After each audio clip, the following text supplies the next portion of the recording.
Welcome back, my beautiful business bestie. I hope that you're well. I just love these conversations because I know that you're also high achieving. I also know that you are not normal. Do you know that? We're not normal. And today we're going to be talking about how the heck it is to be married to us or partnered. I use the word married, but it's basically partnered. I'm just getting back from Christmas. We spent a couple days up north with my husband's family. They're amazing.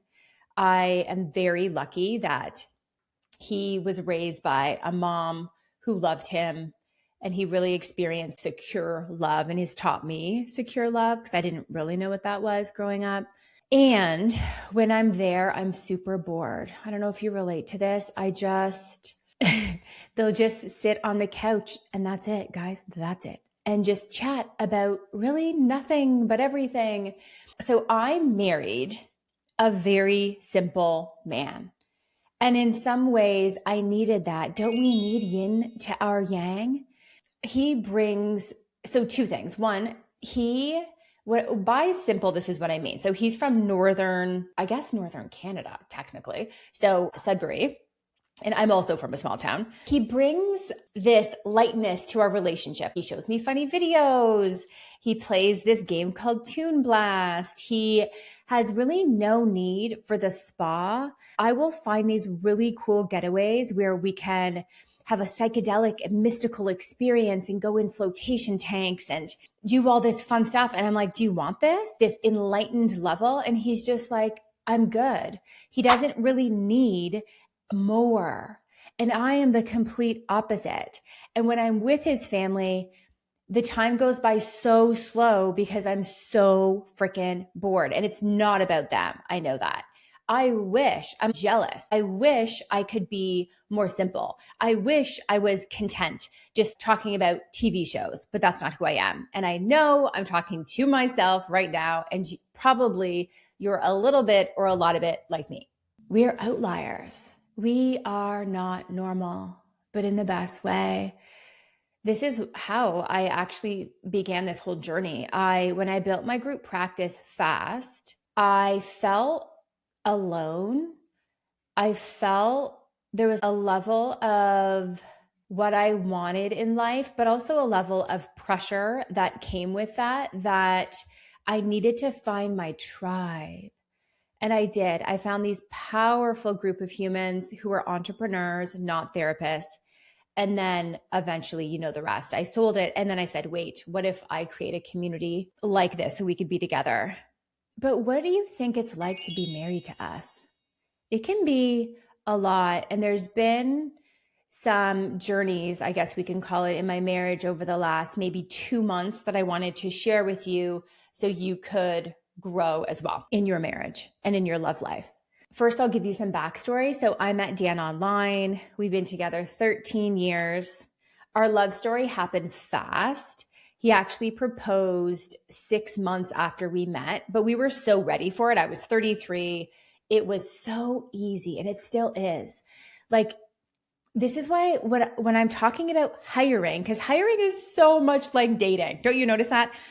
And it was just this, you deserve this ease. These people that you're going to work with and share your life with, you deserve this ease. And with Dan, it just felt so easy. We got engaged.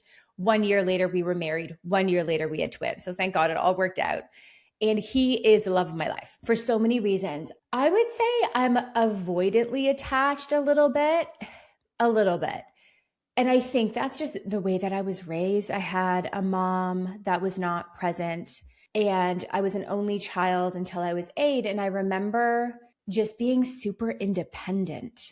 And this actually ties back to my marriage, which I'll get to in a sec. So when I met Dan, he taught me secure love. He is very attentive. Okay. So in our relationship, he's very attentive. So here's what I mean. He will text me. If he had it his way, he would text me all day long. He wants to blow up my phone. He'll send me pictures of what he's eating, this other thing he did.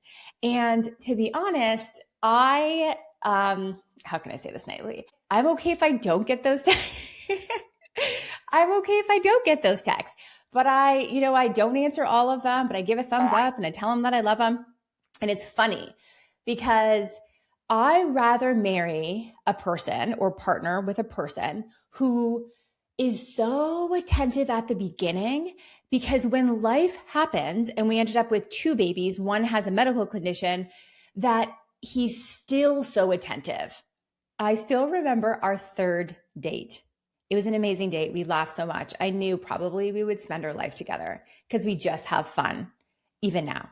He dropped me off at my condo. I went upstairs and I checked my phone because I was going to plug it in to go to bed.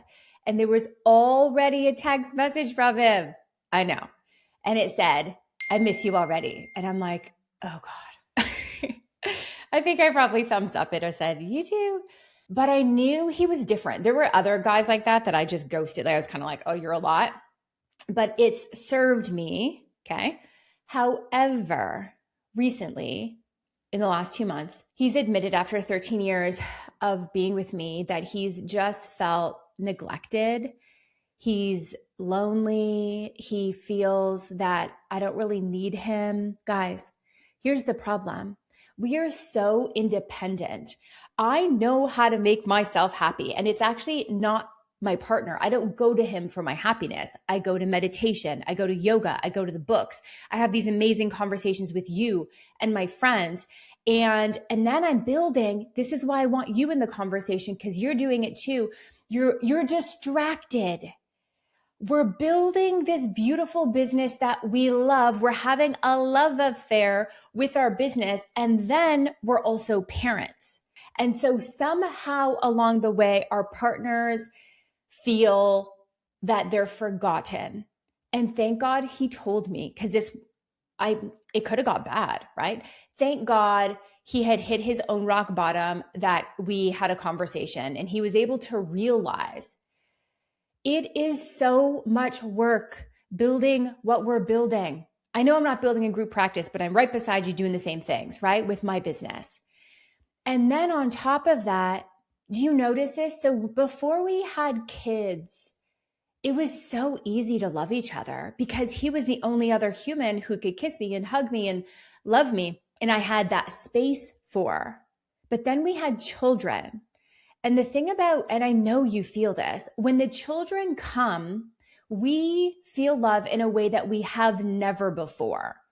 We just love our kids in a way that we've loved no other human. And they're so cute and their energy is so beautiful. So now we get fed from them. Our cup is full. But because we're therapists, we're filling our cup in all the ways. And it can be easy to forget the partner. And listen to this. Driving home on the highway yesterday, listening to all the podcasts, there was a podcast interviewing 7-figure group practice owners. And I hear it from all of my success panels. I'll link to a success panel for you. They're pretty awesome, where I interview those who made it to the top in the group practice world. Guess what they say? All of them say, I built a group practice for freedom and flexibility so I could pick up my kids. And that's what I did. When the kids were 2, I'm like, I want to be home. Oh my God, this is so beautiful. I want to be home. But rarely do you hear anybody say, I wanted to be home more with my partner. Guys, we are on a rocket going to the moon, but did you bring your partner? They're yin to our yang. And a lot of the time, they, not always, when I say they, your partner. First of all, Dan, we don't have a traditional relationship. He is the yin to my yang. He's actually feminine to my masculine. I think it has nothing to do with looks, right? I think I look feminine. He looks very masculine. But his energy, he has trouble asking for help. I'm so lucky that I retired him. He used to do real estate. He doesn't anymore. And now he just takes care of the family, which is another big part. So here I am getting more status, doing what I love, doing all this stuff, getting more attention from the world, feeling great, feeling confident. So are you, right? You're winning at life. How is your partner? Have you asked? It is so busy when you have children. And if you don't have children yet, I'm so happy you're listening to this now. It's just busy in terms of the workday is done And then there's dinner and dishes and homework and hockey and shower and the kids. And a day could go by and it's like, it's funny. At the end of the day, we're supposed to have energy to make a little love to our significant other, right? But some days I'm like, did we even make eye contact? Literally. And I think it's because Lucas with his diabetes, that's extra. He has a lot of appointments. Boys, I find a lot, maybe girls are a lot too. But in my experience, boys are nuts. That eye contact is the next foreplay. I'm like, oh, I don't even know if I looked at you. There's been times where I've said certain things to Dan. Like what did he say? Oh my God. I don't know. I think I have a pimple on my face or just something on my face that he was like, oh my God, what happened to your face? And I'm like, oh, it's been there for a little while, babe. And we are actually in love. We're in love. He's the love of my life. He will be with me till the day I die. At least that is my intention. I love him so much. We have fun. It's easy. But here's the thing. We actually don't fight. We don't fight. So after 2 months ago, when he said, I'm lonely, I feel like I don't matter, I feel neglected, but he didn't tell me because I was too busy. And here's the thing, because we're therapists, I'm really good at communicating. He knows all my needs and he wasn't telling me. So he was holding this in.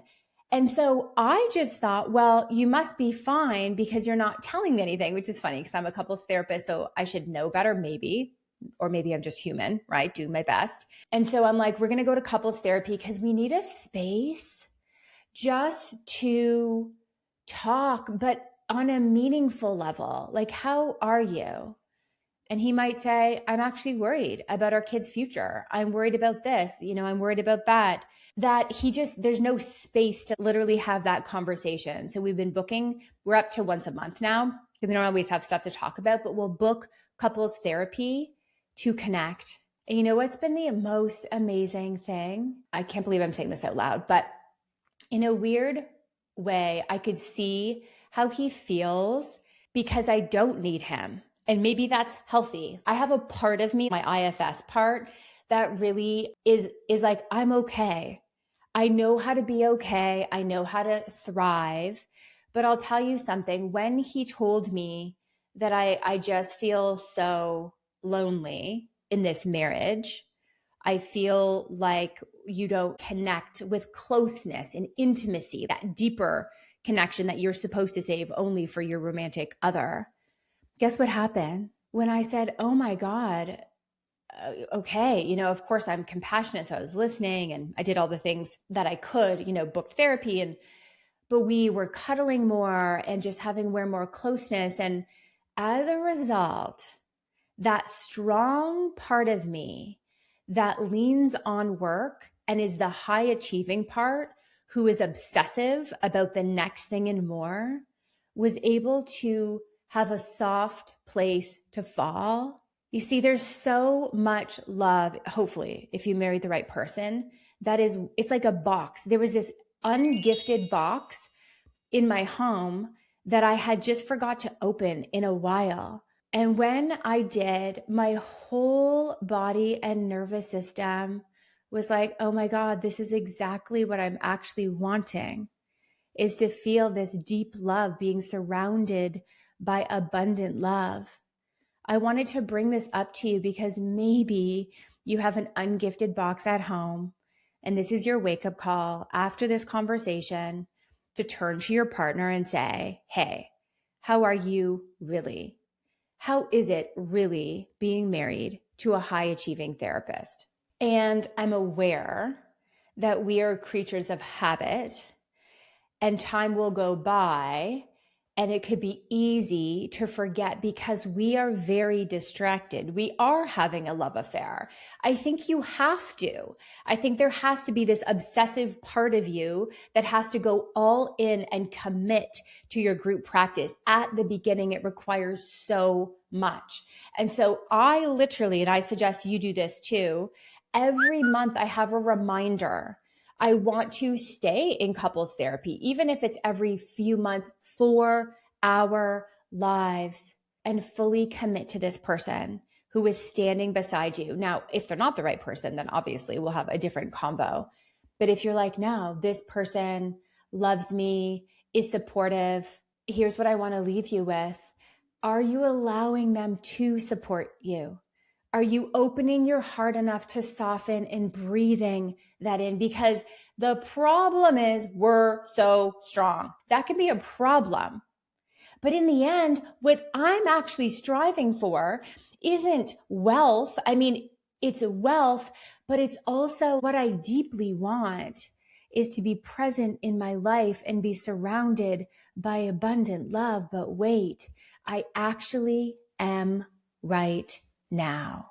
Let that be your background music. You are surrounded by abundant love. Now go and look for it.